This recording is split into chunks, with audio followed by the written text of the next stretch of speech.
guys, welcome back to my channel. So today I am technically a deer. I'm going to the forest and I'm going to make forest friends because I am modern day Snow White. But anyway, I haven't done a story time in a minute, so I'm really excited about this one. So this is a story about a girl I met one night, and we're gonna name her Blueberry for the sake of this video, because if you guys have watched any of my story times, then you know that I name all the people in my story times after fruits and veggies. So my friend Blueberry had been pregnant, and there were a lot of complications on who the baby daddy was. The biggest problem was that she claimed she was a virgin and that she was waiting for marriage, but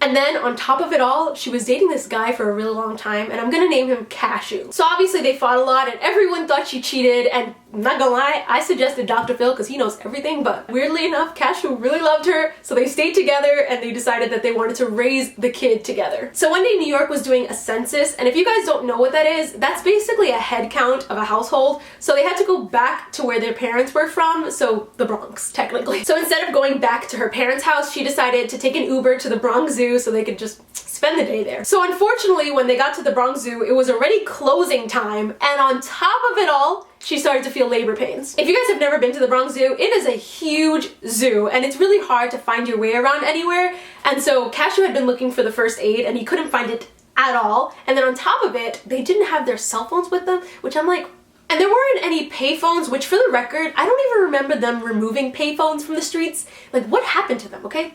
I'm just saying, it's kind of odd. Did they get abducted? It's a conspiracy, guys. So they walked over to where they thought the first aid was, and they ended up getting lost. So they found a staff member, and they asked the staff member where Blueberry could lay down or sit down so that she could give birth, essentially. That staff member didn't know any English, so then they ended up asking another staff member who gave them a really nasty attitude and was like, go somewhere. And then they couldn't find anywhere to go until they reached the children's petting zoo, which, as you know, smells like poop though. So they asked the guy at the kiosk if they can go in because they noticed that there were some sheets like on the floor that she could lay down on inside of the petting zoo. So the guy at the desk was hesitant and was about to charge them the $5 admission as though they didn't just pay the $24.95 to get in though.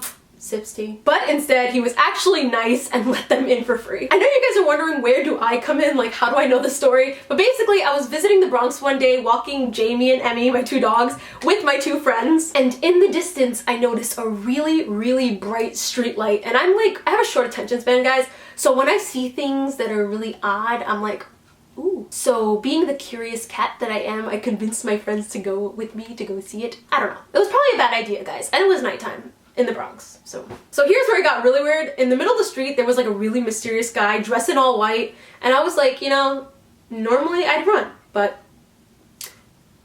I didn't. The thing is, guys, if you see me running, you better run too, because that means I'm running away from something. That I'm just telling you. So in my mind, I thought that if I slowly crept by him, he wouldn't see me, and so I convinced my friends to do my creep walk. All of a sudden, he started telling this weird story where he was like, okay, there was a birth, guys, at the Bronx Zoo. That's where I just came from, and you better go check it out because it's pretty crazy. So I was like, ooh, because the Bronx Zoo was literally right there. And then the guy was like, peace. And then we left. So we were rebels that night, guys. So then we went to the zoo, and yes, we paid that $24.95 admission fee, which pisses me off. Thankfully, we didn't get lost because we ended up finding the huge crowd of people outside of the petting zoo, and we kind of pushed our way in, and we saw Cashew and Blueberry sitting there with a baby on top of hay. And the baby was so cute, guys. Let me just tell you that. It was adorable. So I decided I really wanted to give it a gift. Took off my gold chain, and I gave it to the baby because Latinos do that. I don't know why, honestly. Like, we all have gold chains as kids. Like, we all have weird gold jewelry. I don't get it, but it's just my instinct. So, and my friends decided to give him oil perfume because it legit smelled like poop everywhere, and there were no air fresheners.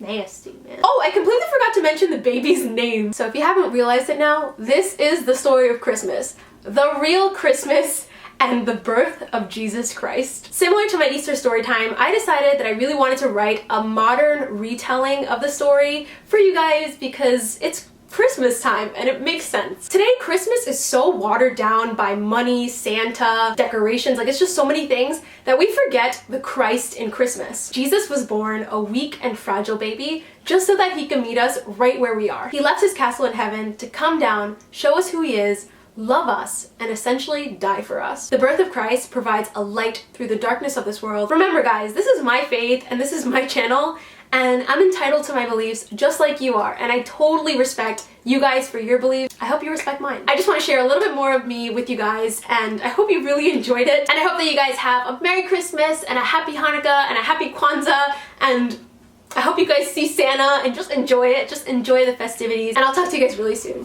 Bye!